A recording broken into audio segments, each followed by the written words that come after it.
So to understand the concept of God in Islam, you have to read the Qur'an. Today, unfortunately, Islam is the most misunderstood religion in the world. The religion which has the maximum misconception in the world today, it is Islam. And one of the reasons for these misconceptions about this religion, I would say, it is the media. Today we find in the international media, there is virulent propaganda regarding Islam. We find in the international newspapers, in the international magazine, on the radio broadcast stations, on the internet satellite channels, on the internet, there is virulent propaganda regarding Islam.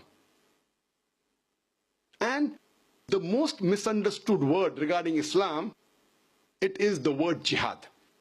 It is not only misunderstood by the Muslims, because of the media, it's also misunderstood by the non-Muslims.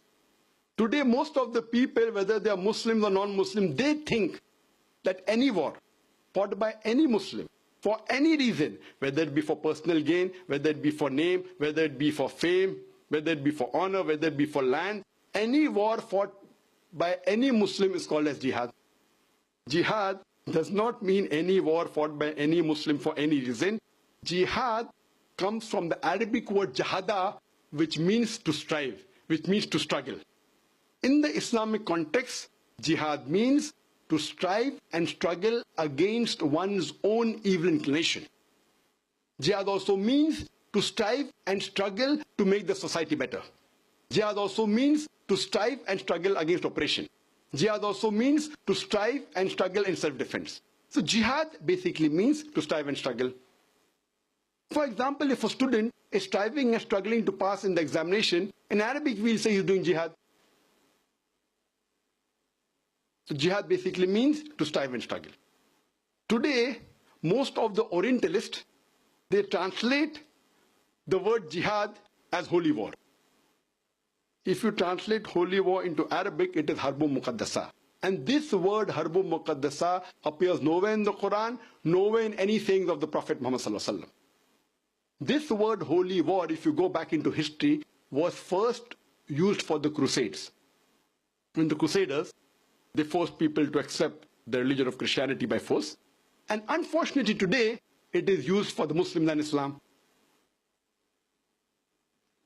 Quran mentions explicitly in Surah Maida, chapter number 5, verse number 32.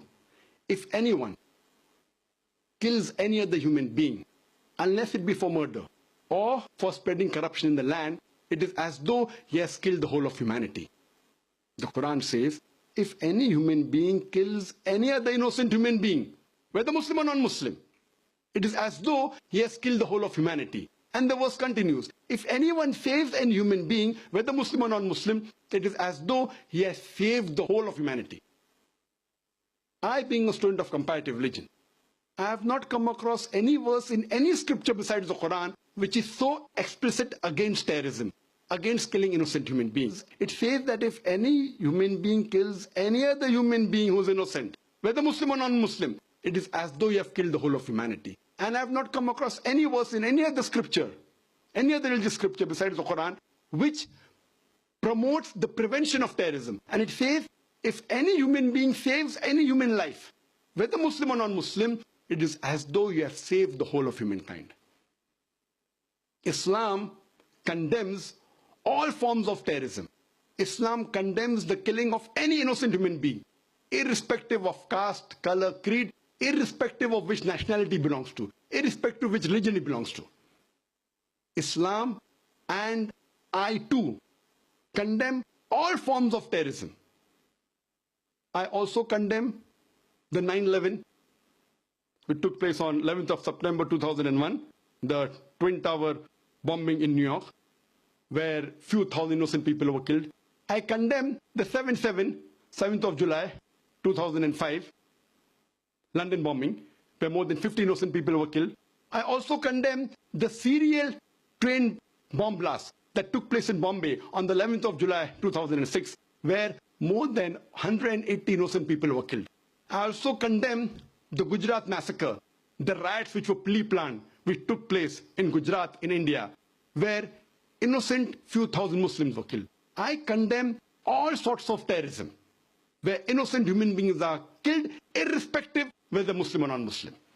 And whatever acts of terrorism which takes the life of innocent human being is to be condemned, including suicide bombing. Now we have, recently in the past few decades, that a person goes, he puts up a bomb, goes in a marketplace, goes in a tube station on the road, and he blows himself up, and with him takes several other human lives. This act is not tolerable in any religion, especially Islam. Suicide bombing where innocent human beings are killed is totally prohibited in Islam. Unfortunately, though Islam is a religion which condemns all sorts of terrorism, all acts of terrorism that took place in the past, which is even taking place in this 21st century. Even though it condemns, unfortunately, today the media portrays Islam as a religion which promotes terrorism. Every community has its black sheep. And I'm also aware that there are black sheep in the Muslim community. What does the media do? The media picks up the black sheep of the Muslim community and they portray as though they're exemplary Muslims.